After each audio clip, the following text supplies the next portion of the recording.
Kaixo eta ongi etorriak bertzegun batez, unat magazinera gaur maiatzaren bortza dugu, hortzirala, eta bi elkarrizketa izan ditugu, hemen magazinean, astea akitzeko. Lehenik eta behin Pilar Arburuarekin egonen gara, bera Bortziretako Euskara Mankomunitateko Euskara teknikaria da, eta Euskaltzaindiarekin batera elkarlanean ikerketa beka bat atera dute, gainera Peio Apezetxea etxalartarraren omenez atera dute joan den urtean, zendu baitzen ikerketa beka hori Euskararen inguruan gehiago hausnartzeko, gehiago ezagutzeko. Gero, kontatuko dugu, Pilarrek zehazki zertan datzan beka hau. Bigarren elkarrizketan berriz, langabezia, lan eta prekarietate kontuez arituko gara, labeko bozeramaile dena hemen Nafarroan Imanol Karrerarekin solastuko gara horretaz, eta baita ere, pixkat, etorkizunari begira nola ikusten duten lanaren kontua laben. Guzti hori baino lehen, has gaitezen betiko edukiekin. Hasteko efemerideak. 1818 urtean Karl Marx filosofo eta politikariaren teorialari alemaniarra jaio zen. 1927an Wilhelm Gustloff bidaiari itsasontzia itsasoratu zuten. Alemanian hasiko transatlantiko honen ondoratzeak oihartzun handia izan du historian. Egia erran, Titanic ezagunagoa egiten bazaigu ere, Wilhelm Gustloffen hil zirenak 5 aldiz gehiago ziren. 1944ko maiatzaren bortzean Gandhi aske utzi zuten 21 hilabete preso egon ondotik, eta 1987an Veneziako udalak hirian sartuko diren turista kopurua mugatuko duela jakinarazi zuen. Gaurko lerroburu nagusiak.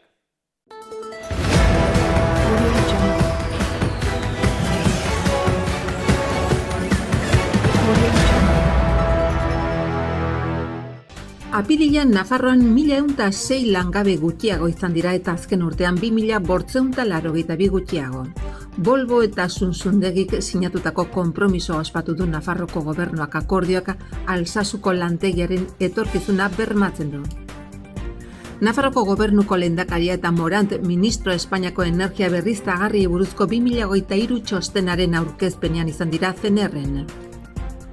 Ibai pasealekua mantentzeko udal lanak 240.000 metro karratu baino gehiagoko ertzak, berdeguneak eta pasealekuak zaintzen ditu Iruñeko ibaien inguruan. Gazteluko plaza gorritxoen gune nagusi bihurtuko da larunbatean Errege Kopako finalaren pantaila erraldoi bidezko emanaldian. Bidasoko itzuliaren gaurko etapa bagordin bukatuko da. Nafarroko Kenpokai txapelketa beran jokatuko dute maiatzaren 6an.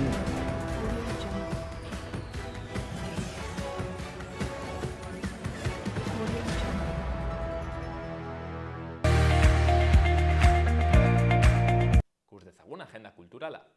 Hortziralean, Gaiarrean, Zokia barrutik zein kanpotik ezagutzeko bisita gidatua euskaraz.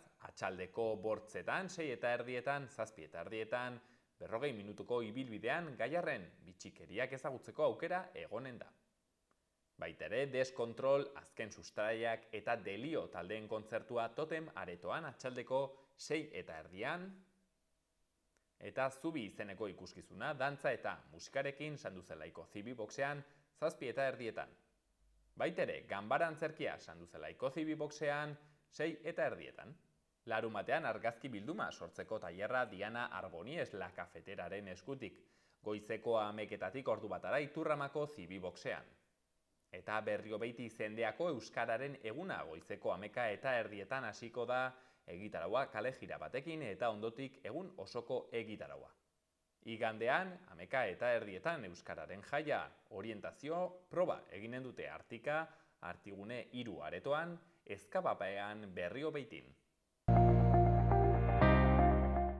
Gaurko egunkarien azalak orain.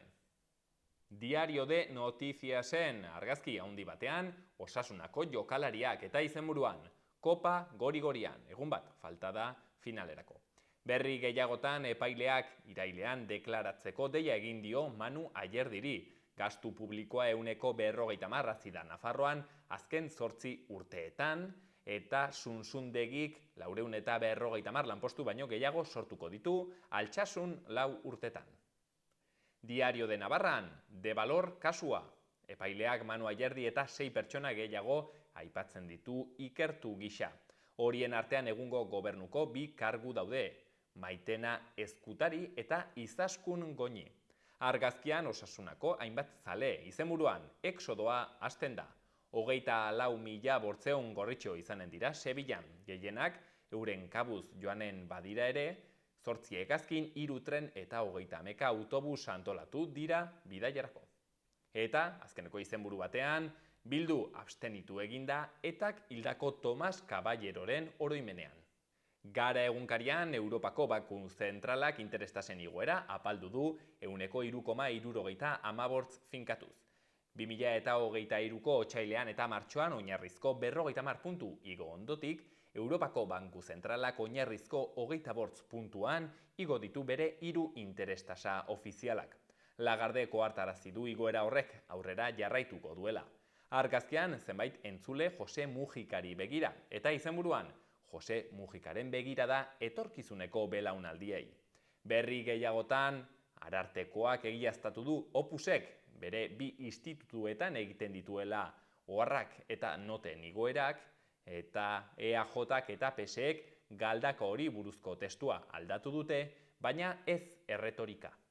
Berri egunkarian, lerroburu nagusian, Hego Euskal Herriak 1,3 milioi langileren langa gainditu du lehenbiziko aldiz. Gizarte segurantzak bertze 5.420 afiliatu lortu ditu eta inoiz baino kotizatzaile gehiago ditu. Langabe kopuru txikiena da 2008ko abenduaz geroztik eta 4 lurraldeetan jaitsi da. Zerbitzuetakoak dira kontratu berrien 3 laurdenak. Baita ere argazkian Ruben García eta bere hitzak ageri dira. Ilusioa sortu egin behar da eta hori lortu dugu. Berri gehiagotan, EHUk eskatu du euskal filologiak ezagutza arlo izaten jarraitzeko, eta Israelgo indarrek 4 palestinar hil dituzte sarekada batean Zisjordanian. Eta Euskal Herria irratian, berri nagusian abian da 28.000 osasunzaleen diaspora. 150 autobus joanen dira Iruñetik Sevillara. 15 tren berezi antolatu dituzte eta 200 autokarabana espero dituzte. Azkenik, bertze berri batean, bizi kopako finala Euskal Herria irratiarekin deialdi hori egiten dute eta osasunari igandean eginen diote harrera udaletxean kopa irabazten badu.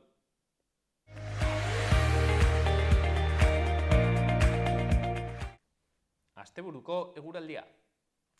Gaur Ortzilara, giro lehor eta eguzkitsuarekin jarraituko dugu eta temperaturan ez da aldaketa handirik espero.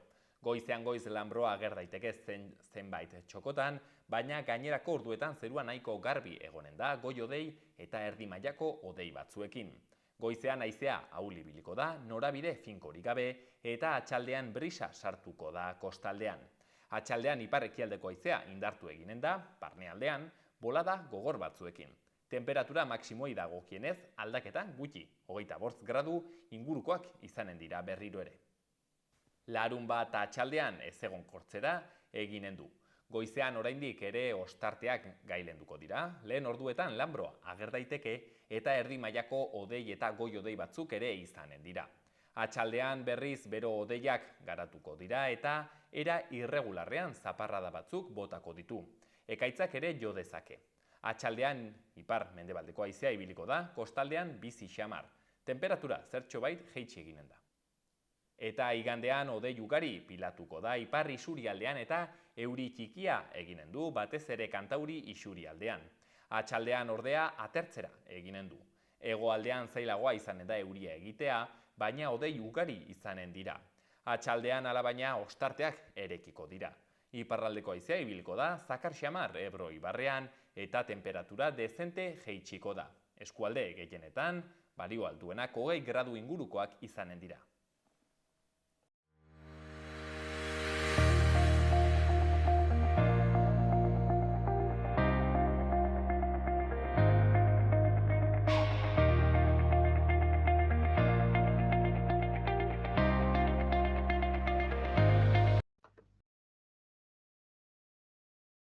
Beraz, Patrik Erramoduan, bi helburu ditu beka honek, batetik Peio Apezetxea bera omentzea, eta ikerketa beka hori ateratzea, ikerketa sustatzearren, ez da, hori helburu nagusia. Galdetuko dizut, bigarren honetan sartu baino lehen, Patri, Pello APZ-etxea berataz, hau da, nor zen eta zergatik erabaki duzuen omentzea? Bai, begira, Pello nortzen galdetzen digutenean, beti erraten dugu arlo haunitzetako ikertzailea, ekintzailea eta sustatzailea izan zen. Nik azpimarratuko nuke ekintzaile bat izan zela. Goizuetarra zen sortzez, baina bere bizitzaren zatirik handiena Etxalarren eman zuen, bertan izan zen apaiz. Eta, hainbat lanetan aritu zen, pentsaba adibidez, baserritarako bideak moldatzeko izugarrizko lana egin zuen, nekazarien kooperatiba sortzen, baina guk batez ere nabarmentzen dugu euskara sustatzeko egin zuen lana, ez? Eta hortaz aparte, hor 80. hamarkadaren erdialdera, Bortziritan eragile batzuk elkartu ziren, ordurako ja euskaltegia eta txipitxapa aldizkaria eta hainbat mugimendu hasiak ziren martxan, eta horien inguruan zebiltzanek pentsatu zuten Bortziritan behartzela erakunde publiko bat, hizkuntzaren normalizazioan arituko zena. Eta, horretarako konbentzitu zituzten bertako udalak, eta horrela sortu zen Bortziritako euskara mankomunitatea. Eta hor Pello funtsezko persona izan zen. Bai, sorreran, baina ez bakarrik sorreran, 30 urteotako ibilbidean ere, beti presente eta beti parte hartzen aritu den persona izan da, hemengo batzorde ezberdinetan, azkenean osasuna galarazi zion arte, orain dela 2 urtera arte. Pello, gainera, ez dugu aipatu, Patri, iganden urtean utzi gintuen, ezta? Bai, hori da. Joan den urtean hil zen, martxoan, eta hil bezain laster, berekin batzordetan eta ibilitako jendia hurbildu zen mankomunitatera, eta proposatu zuen, merezi zula mankomunitateak Pello omentzeko zerbait egitea. Bai, orduan, mankomunitatea momentu honetan garatzen ari den plan estrategikoan, aurre ikusten zuen beka bat antolatzea. Egiarran, dimentsio txikiagoko beka bat zuen burutan. Eta, orduan pentsatu genuen, bekaren ideia badugu hor, orain Pellorena gertatu da, eta, biek bat eginez, pentsatu genuen ikerketa beka hau antolatzea, hori Pelloren omenez. Pello, por cierto, ez dakit erran dugun, Patri, baino euskaltzaina ere izendatu zuten. Bai, euskaltzain urgazle izendatu zuten 2004an, eta horrek eman zigun nolabait bidia euskaltzaindiari proposatzeko beka hau bi erakundeen artean, elkarren artean antolatzeko.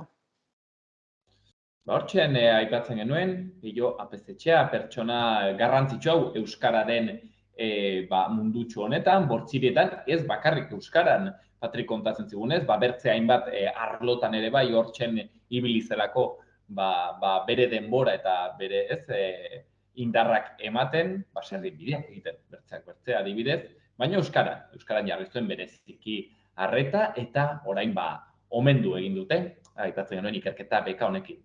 Eta zer gaitezen, Patri, beraz, ikerketa bekan, egonen da kaso norbait, hor, pantailaren bertzealdean erranez, aber zer den hau, beraz, konta iguzu pixkat, zertara dator, zein diren gutxi gora bera irizpideak, eta nola egituratu duzuen beka hau. Bai, bekaren lehenbiziko atalean argi utzi behar da zein izanen diren ikergaiak, ez? Eta, guk batetik ikusi dugu Pello zertan aritu zen, eta bertzetik zein diren mankomunitatearen eta euskaltzaindiaren intereseko arloak, ez? Eta azkenik mugatu egin dugu, eta 3 arlotara bideratu izanen da beka. Batetik soziolinguistika gaiak, dialektologiako gaiak eta onomastikako gaiak sartzen ahalko dire hemen. Eta, gero, saiatu gara arlo horietako bakotxean zenbait ikergai posible eta zenbait ideia ematen. Ez dire derrigorrez guk emandako ideia horiek landu behar. Bertze norbaitek soziolinguistikarekin, dialektologiarekin eta onomastikarekin lotutako bertze ikergairen bat proposatu nahi badu, jakina horira aurkezten alda eta epaimaiak baloratuko du, bertze dozein lan bezala baloratu eginen du, ez? Ez egin azaltzea duzun pixkatu arlo hauek zertan, zer diren, akaso, badakigu euskeraren munduan eta ikerkuntzan dabiltzaneko ulertu dute, baina, guk publiko orokorrak hobe ulertzeko. Zer da aipatu duzun onomastika, soziolinguistika? Bai, bale, soziolinguistikatik hasiko naiz eta igual hoberena izanen da adibideak ematea, ez? Euskararen egoeraren inguruan eta izanen lirateke lan hauek. Guk 4 ideia eman ditugu. Bat, izaten alda, tokiko hedabideek euskara bizi berritzeko prozesuan izan duten eragina, horren inguruko ikerketa bat. Bertze bat, adibidez, helduen euskalduntzearen inguruan, nola ematen den urrats hori euskara ikastetik erabiltzen astera zehatzago gureak bezalako udalerri euskaldunetan, errazagoa izan behar lukeen tokietan, alegia. Hirugarrena, gaurkotasun handiko gaia, immigrazioa, harrera, hizkuntza eta kultura aniztasuna nola landu behar diren gai horiek udalerri euskaldunetan. Eta gero, kezkatzen gaituen gai bat, aurrak gero eta lehenago hasten direlako gaztelania erabiltzen baita gureak bezalako udalerri euskaldunetan ere, eta horren inguruko ikerketa. Bueno, erran bezala 4 ideia dire, ez da derrigor gai hauetako bat aukeratu behar, baina norbaiti interesekoak baldin zaizkio, jakin dezala mankomunitatearentzat ere interes handiko gaiak direla. Dialektologiaz ari garela, noski euskalkiez ari gara, ez? Eta guk zehazki gure bertako hizkeran dugu interesa. Orduan, adibidez, proposatzen dugun ikergaietako bat bortziritako hizkera egitea litzateke. Eta bertze bat, interesa handia dugu, gure hizkera hau administrazioan, hemengo udaletan eta hemengo ikastetxetan, hemengo tokiko hedabideetan nola erabili behar den edo ikertzea. Nola eraman bertako hizkera hiru esparru formal horietara, ez? Eta azkena, onomastika, onomastika da azkenin tokien, etxen eta barren izenak aztertzen dituen zientzia.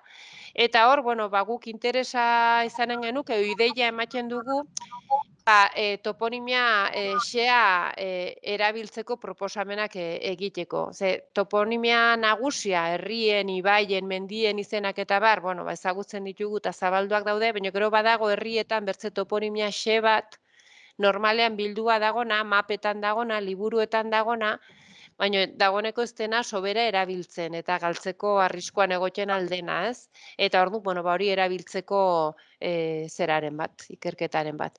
Azpimarratu nahi dut, inork ez dezala pentsa ikerketa derrigorrez egin behar dunik guk emandako ideia hauetatik tiraka. Ikerketek izan behar dute soziolinguistika, dialektologia eta onomastika arlokoak. Bertzerik gabe. Pentsatzen ari nintzen ikertzaile perfilari dagokionez, akaso soziolinguistikako ikerketa edo arlo horrentzat soziologia ikasketak dituen batek akaso erraistasunak izanen dituela, ez dakit, eta dialektologiarako, eskertuko da kasu horretan, bortziriarra izatea, edo uste duzu ez dela beharrezkoa. Ez, eta ez dugu hor mugarik jarri gainera, Guk, bekaren eskatzaileak izaten aldiren norbanakoak edo taldeak, eta eskatu dugun baldintza bakarra da euskarazko zebat maila izatea, titulazio hori izatea. Taldea izan ezkero, taldekide guziek izan beharko dute baldintza hori. Ikasketei eta jatorriari dagokionez eta guk ez dugu inolako mugarik jarri. Gero, nola, ez dakit, ebaluatuko duzue epaimaitik hori, nori eman edo nori ez beka, pentsatzen dut, kurrikulumaren arabera edo ikusiko duzuela hori? Bai, interesatuek aurkeztu behar dituzte dokumentu batzuk, zuk erran bezala kurrikulumare aurkeztu behar dute, eta hortaz aparte memoriatxo bat aurkeztu behar dute, gehienez ere 15 orrialdekoa, oinarrietan ikusiko dute zehazki zer den memoria horrek bildu behar duena, baina azken finean eta laburtuz, ahalik eta zehatzen azaldu behar dute zer den ikertuko dutena, eta nola ikertuko duten, eta nola entregatuko duten lana, eta bar. Eta orduan, epaimaiak txosten hori baloratuko du. Oinarrietan ikusiko duzuen bazala 10. puntuan zehaztua dago, 100 puntu lortzen aldirela gehienez ere, eta gero, zer baloratuko duen epaimaiak, ez? Batetik, proiektuaren egokitasuna, egiten den, bueno, aipatzen diren ikerketa arlo horiekiko alegia, proiektuaren argitasuna, kalitatea, erakargarritasuna, metodologia eta entregatu beharrekoak, bigarrena, hirugarrena proiektuari dagokion inguruko errealitatearekiko hurbiltasuna, eta, bueno, bortziriekin izaten aldun, bueno, aplikatzeko izaten aldun, bortzirietara lotua espada ere, bortzirietan aplikatzeko izaten aldun baliagarritasun hori. Eta gero, ikertzaileak edo ikertzaile talde horrek arlo horretan edo ikerketa arloan duen esperientzia. Orduan, horren arabera emanen dire puntuazioak. Hortzen irizpideak, jakiteko, nori eman, nori esleitu beka hau, eta gero, Patri, behin esleituta, ez dakit zein diren baldintzak ikerketa hau egiteko, zein den epe muga, ez dakit denbora jakin badagoen, bekak ere bai, ze kuantia, ze kantitate ematen duen ere, konta iguzu. Bai, bueno, uste dugu beka duin bat dela, 7.000 euroko beka bada, eta behin ja esleituta, behin ja erabakita nor izanen den bekaduna, hortik aitzinera 8 hilabeteko epea izanen du bere ikerlan hori garatzeko. 8 hilabeteren buruan, epaimahaiak berriz lana zuzenduko du, eta egoki ikusten badu, sari hori emanen da. Orduan, ondotik ematen da, hori bai Patri. Bueno, ematen da 3 zatitan, dirua ematen da 3 zatitan.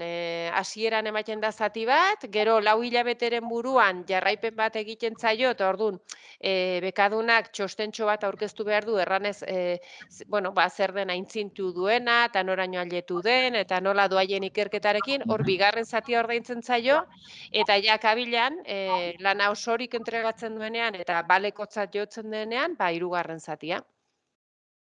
Hortzen beka eskaintza hori, ez dakit Patri honen xedea den bertze urte batzutan ere ateratzea edo gehiago planteatu duzu, aurtengo kontu gisa eta nahiko airean egonen dela aitzinago emanen den edo ez. Printzipioz, erabaki dena da deialdia 4 urtetik behin egitea. Orduan, hurrengo deialdia 2027an izanen litzateke. Hortzen, beka deialdi interesgarri hori, Pello APZ omentzeko, eta bortzirietako euskararen egoera, arlo ezberdin horietan, dialektologia, soziolinguistika, onomastika, hortik pixkat ikertu ahal izateko, beka duina, 7.000 eurokoa, eta 8 hilabetez garatu ahal izateko. Patri, ez dakit zerbait garrantzitsua utzi dugun aipatzetik? Bai, erraren nuke gauza garrantzitsu bat antzi zaigula, eta da, bekara, proposamenak aurkezteko epea, maiatzaren 30 bitartean izanen dela, administrazio elektronikoaren bidez aurkezten alda hori, bortziriak.eus webgunean sartuzkero, hor egoitza elektronikoan sartuta, hortik bideratzen alda eskaera, eta bertzela, posta arruntaren bidez ere bai, posta zertifikatuz beharko luke, eta, oinarriak eta informazio guztia bortziriak.eus webgunean horretarako dagoen atalean aurkituko dituzte.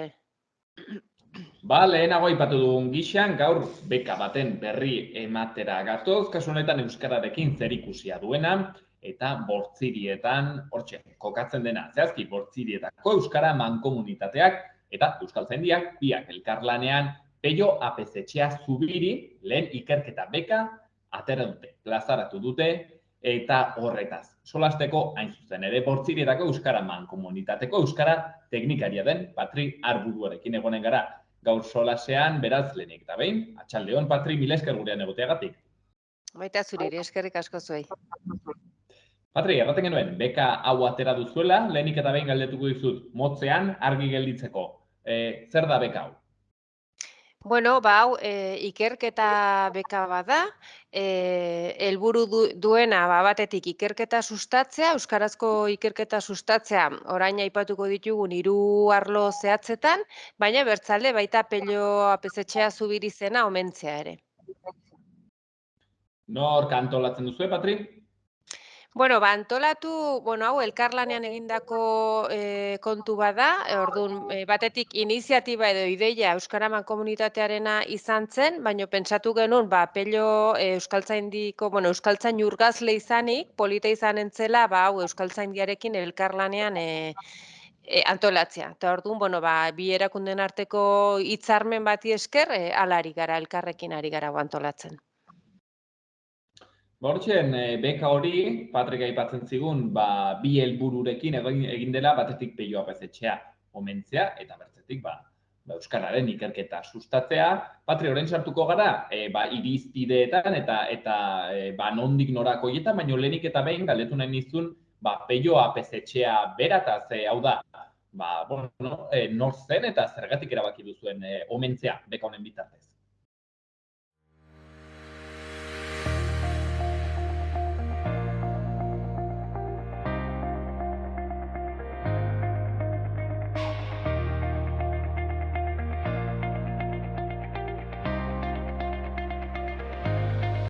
Ikus dezagun Atarrabia eta Iruñeko udaletan, ze berri. Atarrabian kultur etxeko gelak iraunkorrean erabiltzeko deialdia atera da, eskaerak aurkezteko epea ekainaren 23an akituko delarik. Baitere, igeriketa, ikastaro, trinkoak ekainean azken plazak izanen dira.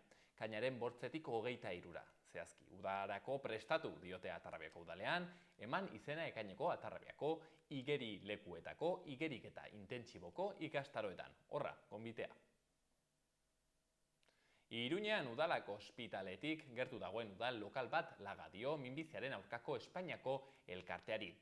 Jabari publikoko administrazio emakida, 35 urtekoa da, eta erakundeak bere egoitza nagusia sortuko du prestakuntza, detekzio eta prebentzio ekintzetarako. Horrez gain, zirkua, Zibibox, Jus Larrotxaren jabe eginen da maiatzean, aurrei eta familiei zuzendutako programazioarekin. 4 ikuskezunek eta tailer batek zirkua, magia eta malabareak uztartzen dituzte umore handiarekin eta entzuleen parte hartze kolaboratiboarekin.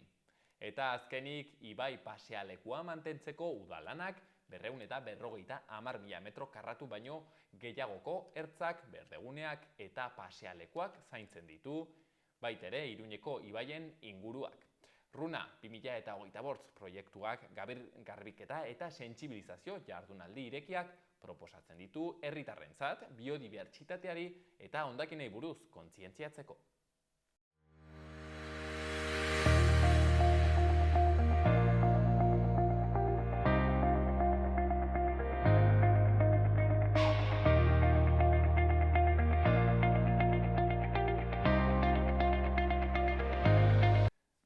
Duela egun batzuk, populazio aktiboaren inkestaren datuak atera ziren eta bertan agertzen ziren datuak aztertuta eta horren interpretazio bat eginez, hainbat sindikatuk kritikatu zuten tendentzia orokorra eta nola gainera emakumeak diren horko prekarizazioa gehien pairatzen ari dutenak.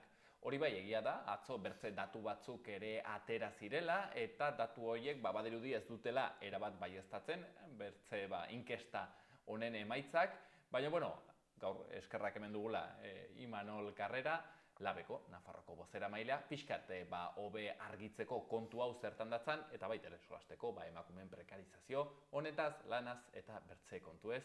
Beraz, lehenik eta behin, atxaldeon Imanol? Arratsaldeon guztioi. Mila esker gurean egoteagatik. Imanol, aipatzen genuen, lehenik eta behin badagoela hor nola baiteko ez dakit kontraerran bat edo, datu hauekin ez, zeren zuek kritikatu zenuten, bere garaian zegoen tendentzia, baina aldiz gaur berrietan ikusten genuen, hainbat sindikatu, bai Espainia mailan, bai EAN eta bar, erranez, haizu, langabeziaren datuak aski onak direla. Bai, horrela da, esan behar da, estadistika munduan halakoak gertatzen direla, ez? Eta, esan behar da batez ere langabeziari dagokionez, hilabete batetik bestera aldaketa handiak daudela, kanpoko faktoreen eragina dela medio. Beraz, normala da, inkesta batzuen artean diferentziak egotea. Izan ere, esan behar dugu, gaztelaniaz deituriko EPA eta atzo enplegu zerbitzuek eman zituzten datuek ere ezberdinak direla.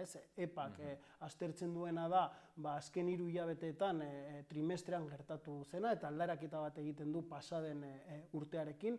Hor ikusi genuen langabeziak Nafarroan gora egin zuela, eta esan behar dugu atzo enplegu zerbitzuek emandako datua bada azken hilabetean eman zen datua, eta egin dezakezuna horrekin da pasaden urtearekin ere alderatzea. Beraz, naiz eta datuak ezberdinak izan, orain sakonduko dugu, esan daiteke tendentzia nagusiak mantentzen direla eta tendentzia horiek ematen dutela aukera irakurketa sakon bat egiteko.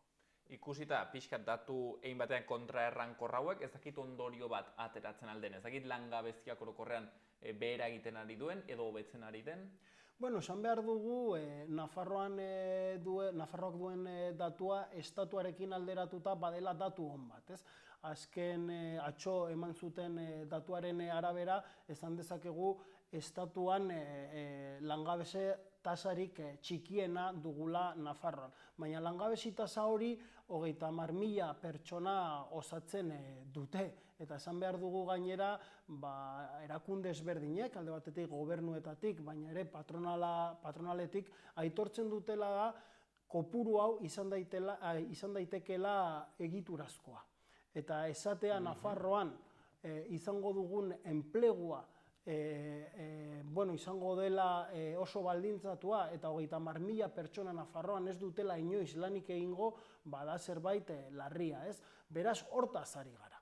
Hor badago errealitate bat eta batzuetan dugu 31.000 pertsona, beste batzuetan 30.000, baina beti badagoela kopuru handi bat egoera prekarioan eta ezaugarrian dagoena, ez? Orduan horri begira jarri behar gara eta berdina gertatzen da batez ere emakumeekin. Naiz eta igo edo jaitsi pixka bat ikusten dugun tendentzia da langabezia emakume aurpegia duela eta kontratazioan ere baldintza kaskarretan dauden pertsonak emakumeak direla. Orduan hori da zuzen ere sindikatutik egiten dugun irakurketa.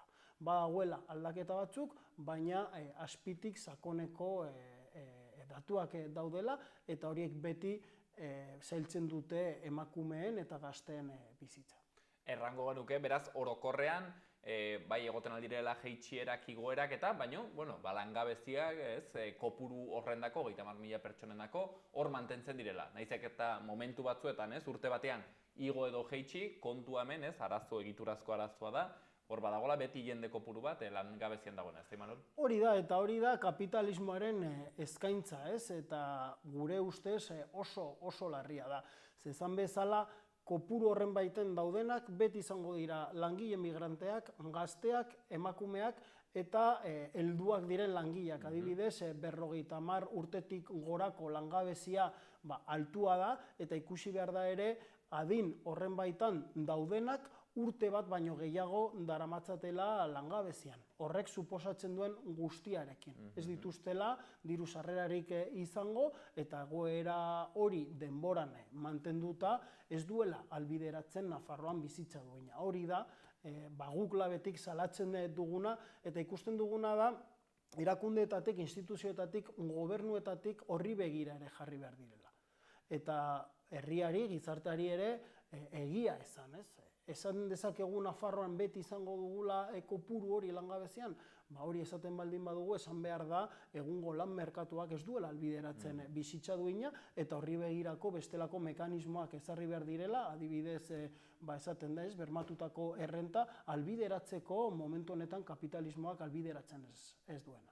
Imanol, emakumeen egoera zehatzorretan sartu baitzinetik, bukatzeko pixkete analisi edo argazki orokor honekin, gaur eta duela, hilabete batzuk ere bai, atera dira sindikatu handienak Espainiar Estatuan batez ere, nolabait ere laudatzen eta ospatzen lan erreforma. Erranez, aizu, egia da, lan erreformak behin-behinekotasuna murriztu duela eta datuak hobeak direla horri esker. Ez dakit zuek ze balorazio egiten zuen lan erreforma honen emaitzena? Balorazio horrekin ez gaude bat ere ados eta gainera gure argudioak emateko datuak aintzat hartzen ditugu. Aztertzen baldin badugu atxoko datuak esan dezakegu kontratazioan aldi baterako kontratuek 74% suposatzen dutela. Hau da, egungo egoera prekarioa da, eta ikusten duguna da azken lan erreformaren mugak, ez duela gaitasunik egiturazko arazoei aurre egiteko. Eta aldi bateratasuna geratu dela ezarrita hemen Nafarroan eta kopurua esan bezala oso handia dela. Aldizkako finko kontratuekin gauza bera gertatzen da. Guk esaten genuna da, lan erreformak albideratuko du aldizkako kontratu finkoetara bideratzea jendea, eta hori gertatu da. Pasaren urtearekin alderatzen baldin badugu, aldizkako kontratuak, fijo diskontinuak direnak gaztelaniaz, 2% suposatzen zuten. Egun 4,3%. Horrek adierazten duena da, kontratazioa ez dagoela kalitate handiagoarekin, eta hor finkoak diren langile horiek momentu puntualetan soilik lan egiten dutela. Ez dutela lan iraunkor bat. Horregatik esaten genuna zen, estadistikek argi erakusten dutena da, benetako datuak hor daudela, eta lan erreformak badituela egiturazko muga batzuk benetan egungo egoera iraultzeko. Hala ere, Imanol, zenbaitek erranen dute, aizu, baina, behintzat zertxo bait hobetu da. Bai, hori esan daiteke, baina hemen tendentzia aldatu behar da, goitik bera. Esaten baldin badugu, aztertzen baldin badugu datuak, langabezia baxuagoa da. Baina hori esaten ere ginen. Baina hori estatuarekin alderatuta. Baina Nafarroan ontzat ematen ditugu datu horiek. Nik esango nuke ez dugula ontzat eman behar. Eta ontzat eman behar dugu kontratuen, alde baterako kontratuen kopurua izan behar dela Nafarroan 75%, horrekin ez gaude ados. Eta aztertzen baldin badugu aldizkako kontratu horiek, finkoak direnak, hori onak dira ez. Eta hau bagenekien erreformaren ondorioz halako datuak emango zirela, baina gu horrekin ez gaude ados. Eta esan bezala, orain ja UGT eta Komisiones Obreras Sindikatuek hasi dira aitortzen egiturazko arazoak daudela eta ziurenik erreformak ez duela gaitasunik izango egiturazko arazo horiek konpontzeko. Horregatik, nik uste dut bere garaian labetik egin genuen irakurketa zuzena eta zintzoa dela, eta egungo datuek erakusten dutena da, sakoneko arazo horiek mantentzen direla. Aipatu dugu, Imanol, prekarietatearen, langabeziaren aurpegiak, emakume aurpegia duela, bertzeak bertze, baina emakume aurpegia ere bai, genero ezberdintasun hori. Ez dakit hau pixkatu beha azaltzen alduzun, zergatik gertatzen dago? Gu beti esan dugu lan merkatua patriarkatuari erantzuten diola, eta orain arte lan merkatuaren funtzionamendua izan da emakumeak zeintza lanak hartu behar zituztela, etxean aitortza ekonomikorik gabe, aitortza politikorik gabe, eta aldiz gizonak lan munduan murgildu behar ginela. Badakigu azken urteetan horretan aldaketa batzuk egon direla, naiz eta orokorrean oraindikan ere zeintza lanak aitortuak ez egon, prekarietatearen ondorioz behartutak ikusi dute emakumeak beraien buruan lan merkatuan murgiltzeko. Egun ezinezkoa da etxe bizitza bat ordaintzea soldata batekin. Beharrezkoa da 2 soldata, eta ondorioz emakumea sartu da egungo lan merkatuan. Baina oso baldintzatua sartu dela esan dezakegu, eta hor daude datuak. Alde baterako kontratuak aztertzen baldin baditugu, esan behar dugu 26% emakumeak direla, eta soilik 6% gizonak direla. Hau da, ikusten duguna da, badagoela prekarietate bat. Eta berdina gertatzen da kontratu partzialekin. Emakume aurpegia dutela eta gizonak ez daudela edo gutxiago dutela partzialtasun horren baitan. Horrek zer erakusten du? Emakumeen lan baldintzak askoz prekarioagoak direla, eta egungo logika oraindik ere badagoela bideratuta emakumeen lana ere etxean izateko eta zaintza lan horien zama iaia guztia emakumeengan erortzeko.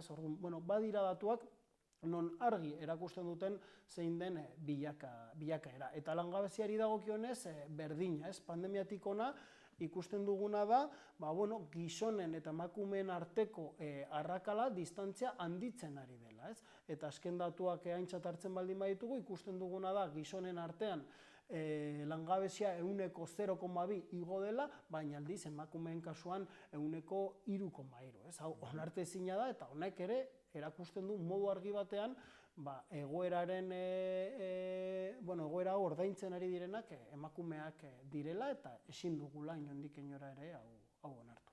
Imanol, behin-behinekotasuna kritikatzen dugu hemendik, baina pentsatzen dut diskurtso batzuetatik alderantziz, ez? Ontzat ikusten dela, hau da, flexibilizazioaren, diskurtso hori, kontzeptu hori, batez ere korronte edo diskurtso neoliberaletik datorrena, erraten dutenak. Aizu, hori ez da arazo bat, baizik eta ematen dugu langileari aukera gehiago moldatzeko eta ez izan behar izateko bizi guztirako lan bat, eta horrela bera badoa baitere garatzen, eta bar. Ez dakit horrek egiazkotik zerbait duen edo nola ikusten duzuen hau? Egia da, enpresariek askotan erabiltzen duten diskurtsoa dela, ez? Eta nik hau kokatzen dut kapitalismoak duen gaitasun horren baitan, ez? Gauzei buelta emateko eta gainera, zama guregan usteko, no? Nik uste dut ez dagoela inolako logikarik horretan, esan bezala jendeak diru-sarrerak behar ditu, eta kontratu partzial batek ez ditu albideratzean egun langileok etxebizitza ordaintzeko, energia ordaintzeko edo erosketak egiteko behar ditugun diru-sarrerak albideratzen, beraz esan daiteke modu erraz batean diskurtso hori erortzen dela. Eta gero badago bigarren faktore bat, eta da voluntario izan behar dela. Eta hori ez da gertatzen. Guri gustatuko litzaiguke langileok izatea aukera lan kontratu mota hauek erabakitzeko, baina hori ez da gertatzen. Hemen gertatzen dena da, inposatzen direla kontratu motak langile horren izaeraren arabera. Emakumea baldin bada eskainiko zaio kontratu partzial bat, eta gizona baldin bada ez, datuak besterik ez da ikusi behar, ez? Eta hori da, guk salatzen duguna, ez? Pixka bat enpresarien aldetik eta kapitalismoaren aldetik egiten den maniobra hori beti ere langileongan karga hori usteko. Imanol, honek ematen du luzerako, baina, karo, flexibilizazioaren kontu hau onuragarria da, pentsatzut, enpresarien ikuspuntutik, ez? Pentsatzut etekinak ateratzeko, momentu batean kaleratzeak behar badituzte edo, ez? Badute margen edo maniobra gaitasun gehiago, baina baita ere, ez? Bertze efektu albo kalte bat da, antolatzeko, ez, langileria antolatzeko eta sindikalizatzeko orduan, ekartzen ditula zailtasunak, ez?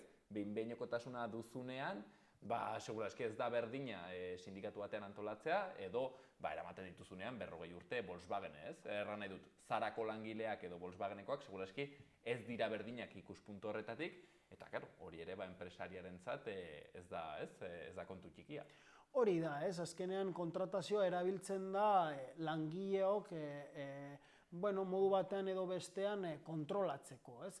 Eta nik esango nuke kontratazioarekin egiten dena da segurtasun eza ezartzea langile batzuengan halako urratsak ez emateko, ez? Hau gertatzen da hauteskunde sindikaletan.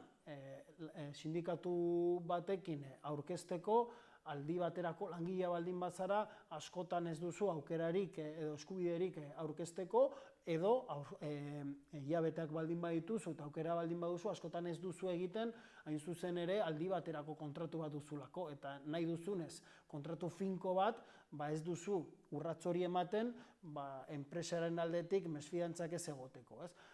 Hau baldintzatzen du bete-betean langile baten mobilizaziorako gaitasuna edo bere eskubidearen alde mobilizatzeko gaitasuna, ez? Eta hori ikusten da oso modu argian badagoela estrategia bat enpresarien aldetik beraien interesen arabera jolasteko, eta horrekin batera ere kaleratzeak egiten baldin badituzu gutxiago ordaintzeko. Gu askotan esaten dugu herri honetan kaleratzeak doakoak direla, oso gutxi ordaintzen da indemnizazioaren kontzeptuan. Orduan nik uste dut hau guztia lotuta dagoela, ez? Kontratazioa eta enpresarien aldetik duten estrategia, langileon aldetik dispertsio bat egoteko antolatzerako orduan eta langileon artean ere beldurra nolabait esateko ezartzeko.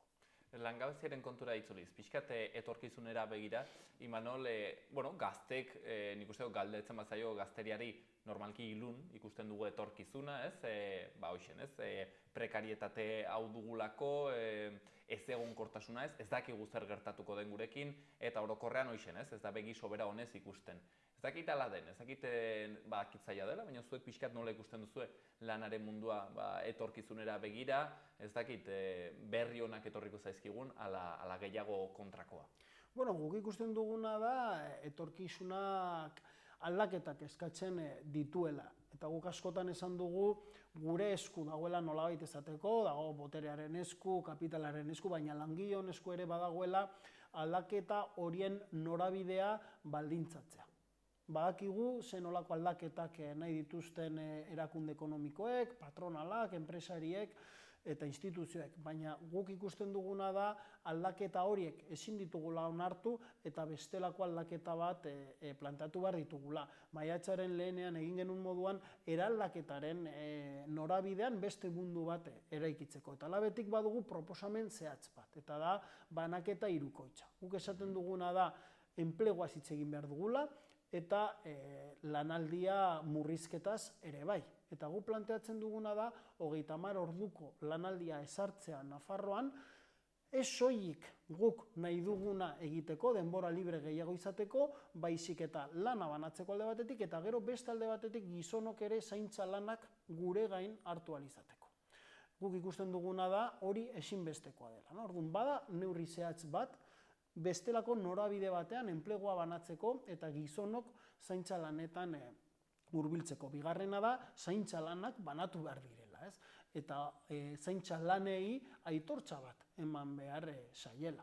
Balio ekonomiko dute, beharrezkoa izan da pandemian ikusi dugun moduan zaintza lanak erdigunean jartzea, eta guk esaten duguna lan horiek banatu behar direla eta sistema publiko komunitario bat ezarri behar dela zaintza lan guzti horiek albideratzeko. Eta hirugarren banaketa izango zen aberastasunaren banaketa. Langileok sortzen dugun aberastasuna ez dugu jasotzen. Elite ekonomikoek soilik jasotzen dute.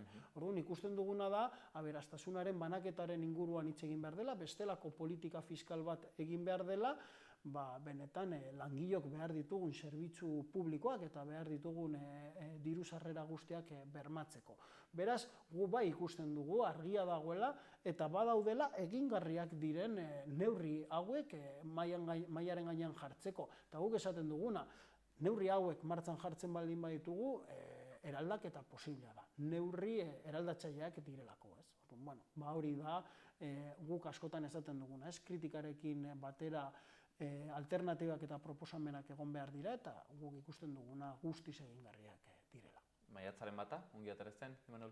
Guretzat, bai, labentzat beti berezia da maiatzaren lehena, ni beti esaten dute sindikatu ezberdin bat garela, alde batetik dugulako ordezkaritza bat Labanan, Kuban beti maiatzaren lehenean, Kubako herriarekin bat egiteko, antiimperialismo arekin eta pairatzen duten blokeoa salatzeko, eta gero normalean Euskal Herrian labeko mobilizazioak jendetsuenak direlako, eta koloretsuak eta langile guztien borrokak islada dutenak. Orduan oso pozik gaude bildutako jende kopuruarekin, pozik gaude egindako manifestazioarekin, eta ikusten dugu badela egun polit bat langileok aktibatzeko eta hain zuzen ere borrokarako eta antolakuntzarako deia egiteko.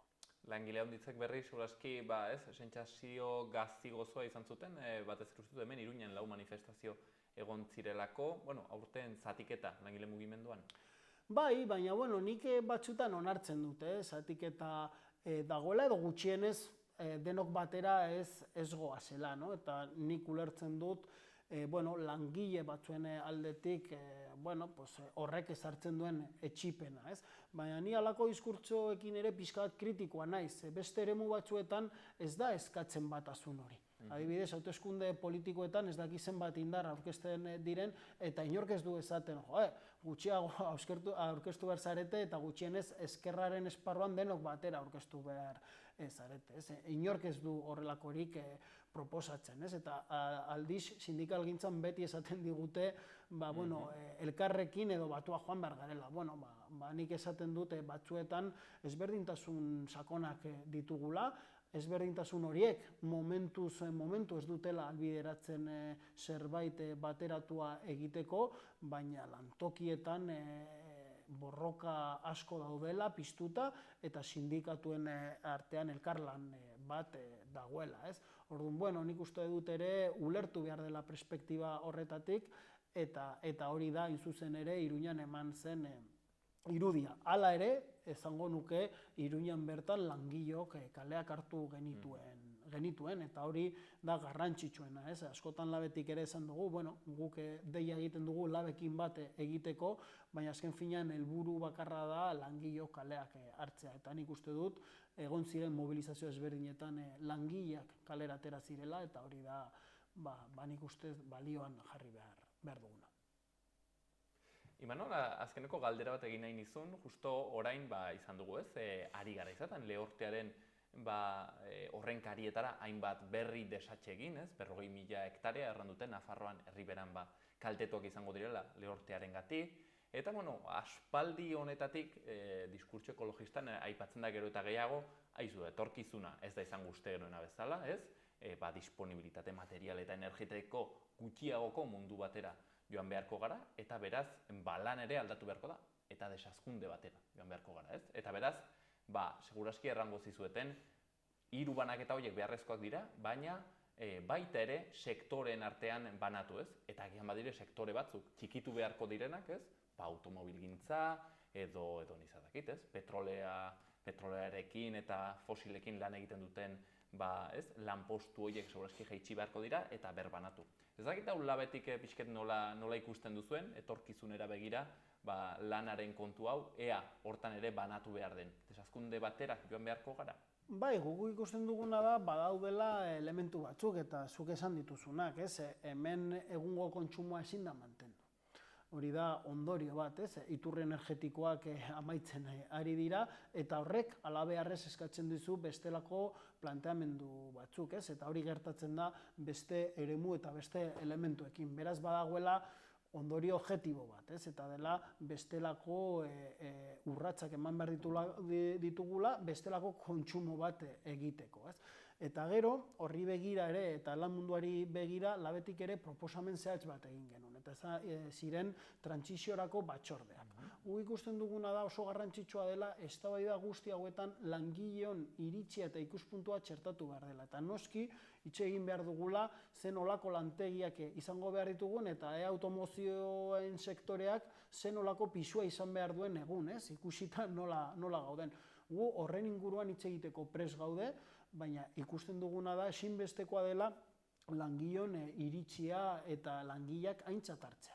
Azkenan ez daki zenbat mila langile daudela horre lanean eta behar dutela lan bat eta diru sarrerak bizitza duinak ziurtatzeko. Orduan, guk ikusten duguna da, aipatu bezala, eztabaida honetan eta irakurketa guzti hauetan langileon errealitatea aintzat hartu behar dela, eta horretarako zuzen ere proposatu genuen formula hori, trantsiziorako batzordeak eremuetan beharrezkoak diren eztabaidak emateko eta beharrezkoak diren erabakiak hartzeko, baina beti ere langileon bizitzak bermatuz. Hori da pixka bat guk labetik eman genion logika, badakigu gauza pilo bat ditugula egiteke sindikalismoan, langile kontzientziaren artean elementu hau txertatzea badirela aldaketa bat, badugula erantzunkizun bat horretan, baina esan bezala ere baditugula proposamenak eta horretan eragiten saiatuko gara.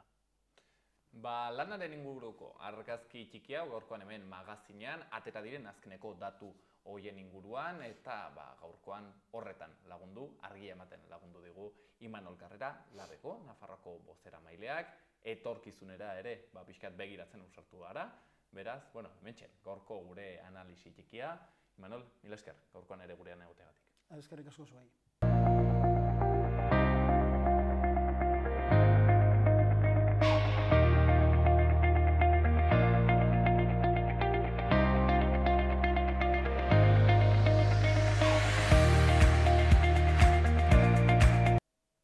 Hauxen dena gaurkoz eta aste honetan eskaintzako izan duguna magazinean, orain asteburuna pasa ezazue eta astelenean berriro ikusiko gara hemen. Gobierno de Navarra. Nafarroako gobernua.